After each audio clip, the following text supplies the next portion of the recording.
Les mises en forme automatiques sont très utiles si vous n'avez pas le temps de créer votre propre mise en forme.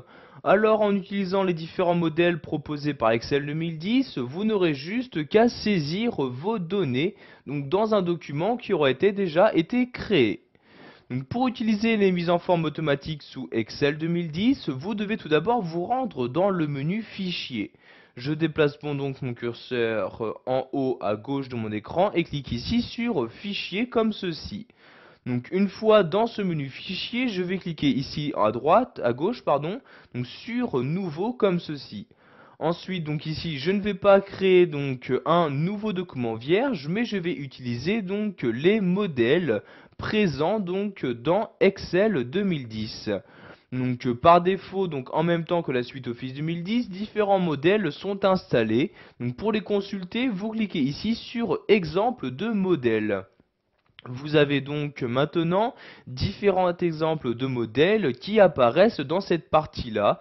Donc vous voyez par exemple un modèle en rapport avec le budget mensuel personnel, un modèle où il y aura donc une feuille de présence, un modèle de note de frais, etc. Donc par exemple ici je vais ouvrir le modèle de note de frais, je clique donc ici une fois sur note de frais pour le sélectionner, puis je clique ici sur créer pour l'ouvrir donc dans mon document Excel et voyez donc que ce document s'est bien ouvert.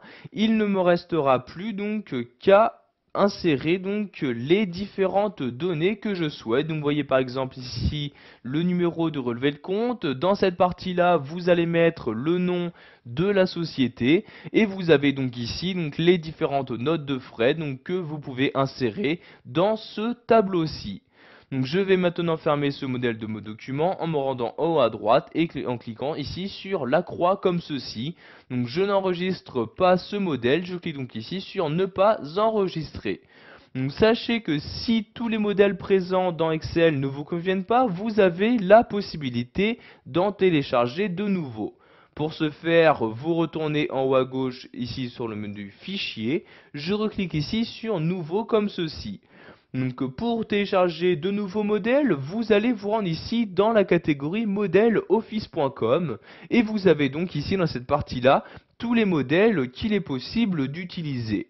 Donc vous voyez ici, si je descends à l'aide de l'ascenseur, vous pourrez avoir donc ici une vue sur les différents modèles qui vous sont proposés. Vous voyez soit des calendriers, des factures, formulaires, notes de frais, papier à lettres, etc.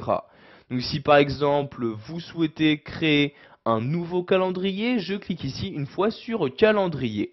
Donc maintenant vous vous trouvez dans la catégorie calendrier, vous choisissez donc le type de calendrier que vous souhaitez créer. Donc vous voyez suivant l'année, donc 2008, 2009 ou encore 2010, vous pouvez créer un calendrier qui aura donc plusieurs années, etc. Donc ici je vais par exemple me rendre dans calendrier 2010 comme ceci et donc vous pouvez voir ici qu'il y a 6 calendriers 2010 disponibles dans le téléchargement. Donc vous choisissez celui que vous souhaitez utiliser. Donc comme vous pouvez le voir, dès que vous cliquez sur l'un des calendriers, vous avez à droite différentes informations sur celui-ci. Donc par exemple la taille de celui-ci, vous voyez par exemple ce calendrier prend 15 kilooctets. Vous avez également une évaluation de fait pour savoir donc si ce calendrier est bien fait ou non. Donc par exemple, celui-ci, il y a eu un vote et il comporte donc 3 étoiles sur 5. Donc si vous souhaitez l'utiliser, donc vous devez le télécharger en cliquant ici sur le bouton télécharger comme ceci. Donc à la fin du téléchargement, vous allez avoir ce même calendrier qui va s'ouvrir automatiquement dans Excel 2010. Donc vous voyez ici c'est le cas, le calendrier s'est ouvert, vous pouvez si vous le souhaitez le personnaliser. Donc par exemple ici, vous voyez je double-clique dans cette cellule et je vais rajouter donc le mot année comme ceci, je mets un espace et j'appuie sur la touche entrée.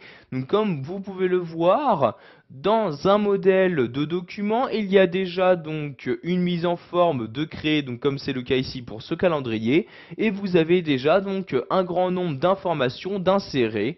Donc vous voyez ici par exemple pour le calendrier, vous avez accès à tous les mois, donc mois que vous pourrez sans aucun problème personnaliser à votre guise.